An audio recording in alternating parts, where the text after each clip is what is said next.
Hello everyone, I am Shubhadeep De, lecturer of Automobile Department, Coach Bihar Polytechnic. Today, I am going to teach you torsion from advanced strength of material. For better understanding, we have divided the whole chapter in 4 parts. So let's start with part 1.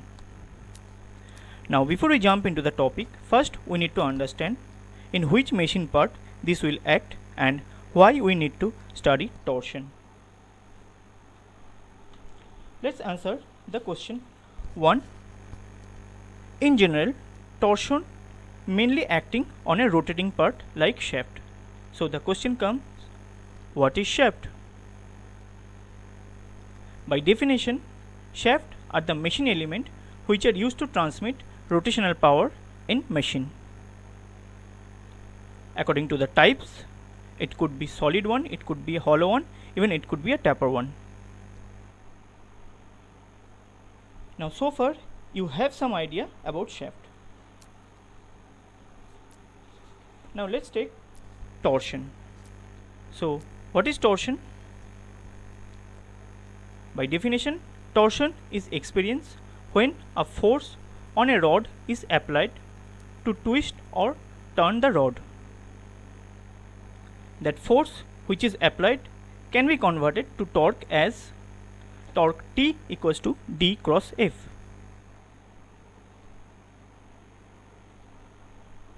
Where F is the applied force and D is the perpendicular distance between two opposite acting force.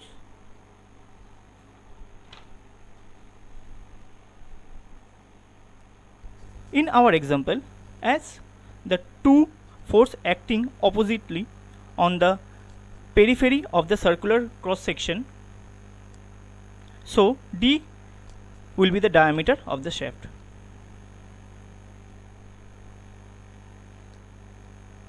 And due to the application of these two parallel opposite acting force, the shaft will rotate or try to rotate in anti-clockwise direction.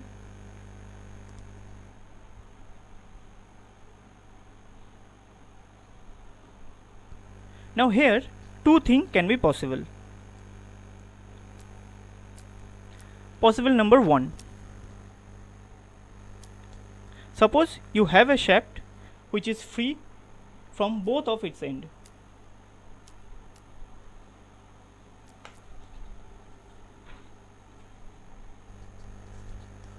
That means there is no resistance on its front as well as its rear end.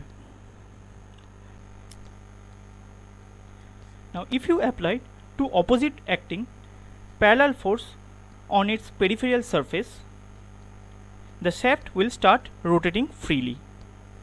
In this case, there will be no torsion or twist, as there is no resistance for the movement of the shaft.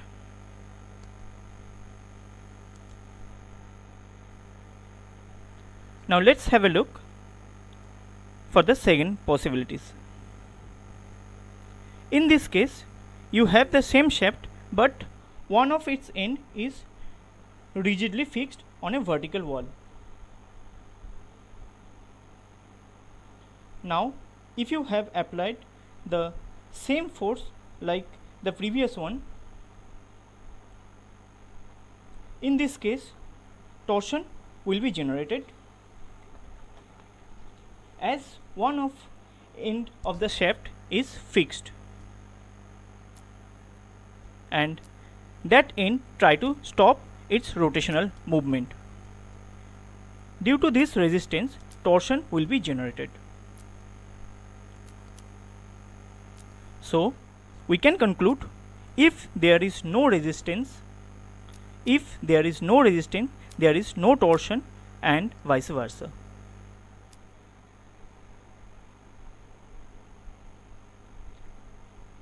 Now let's have a look the effect of a torsion.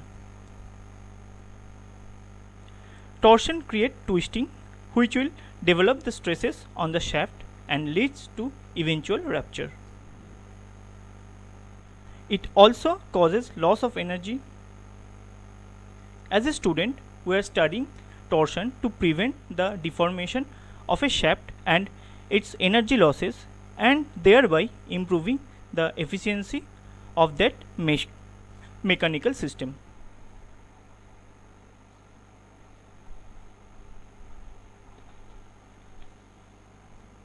Now let's have a look the parameters involved in torsion. These are the main 6 parameters which are basically involved in torsion.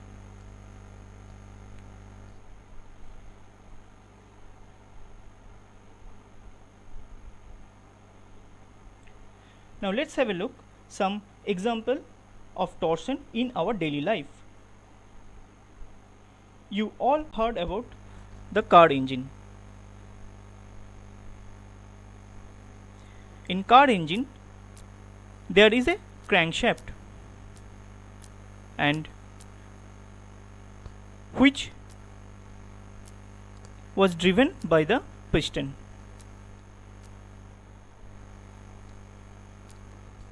The reciprocating motion of the piston converted to the rotary motion of the crankshaft. As there is some rotation, that means there has to be some torsion.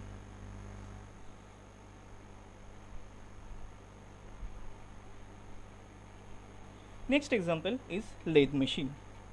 In lathe machine there is also lots of rotating shaft like this.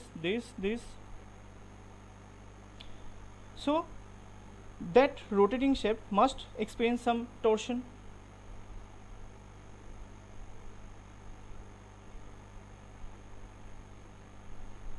In our next example we have a motor pump. In motor pump there is a shaft which is connected to the impeller of the pump. Due to the electric current, EMF is generated which will turn the shaft and this will rotate the impeller.